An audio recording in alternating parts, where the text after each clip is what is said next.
According to the best records history has provided, it was about the last of August in 1619 that 20 Africans disembarked from a Dutch man-of-war at Jamestown, Virginia, and were sold to British planters.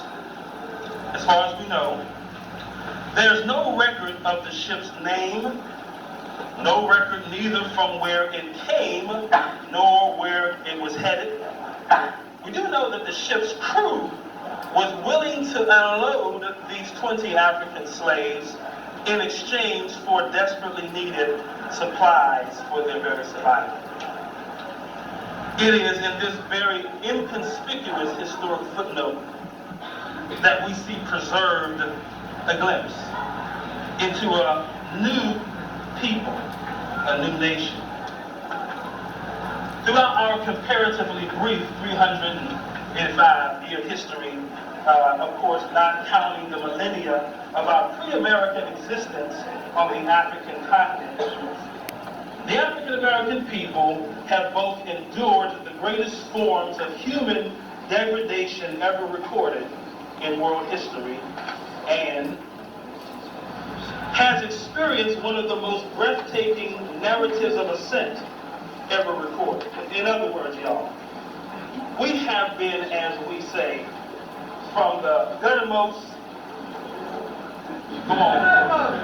to the uttermost. I should say, at least in several spheres of American life. Yes, sir. Is that all right? Yes, sir. That's all right. That's all right. That's all right. Only a whistle. I paid him to say that. Literally.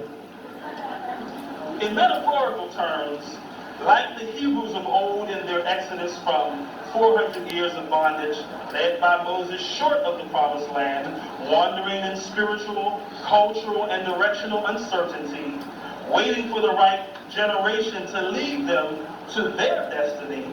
Similarly, the African American people have witnessed its Moses generation under the leadership of the likes of X and one named King, who in his last public speech even invoked the imagery of Moses' glimpse over into our African American promised land. Like the Jews in the wilderness for 40 years before entering the land in a new generation led by Joshua, similarly, the African American people is poised on the threshold of a new generation with a renewed leadership consciousness adequate for graduation into their unique promised land. The second half of the 20th century has delivered African American people to the threshold of an unprecedented era of divinely applied global Jubilee, Africana. I believe, should Christ tarry, if that helps some of us with that particular eschatological view, we're going to witness in the 21st century the ascent of African and Afro-diasporan peoples to the highest echelons of leadership in the world. Yes, that's one person.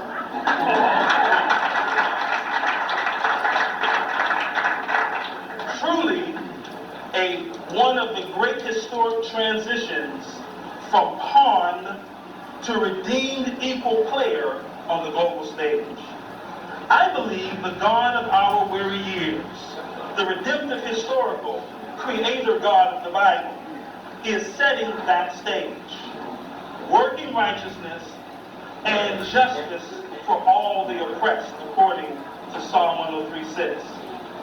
We've come a mighty long way leaning on the Lord, and longer to go, learning afresh to love and to lean on the everlasting arms of the God of our ancestors.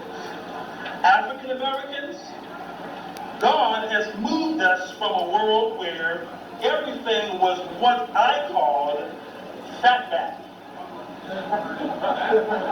For them, by them. Anybody got that t-shirt? To now, where we're in an unprecedented FUBU era. For us, by us. W.E.B. Du Bois prophesied in 1903 that the problem of the 20th century was the problem of the color line. I say, and this is me speaking, the problem of the 21st century is the problem of the power line in the world. African Americans, we're to be agents of radical kingdom change, helping to produce not merely a FUBU world, but a, what I call, Febe world.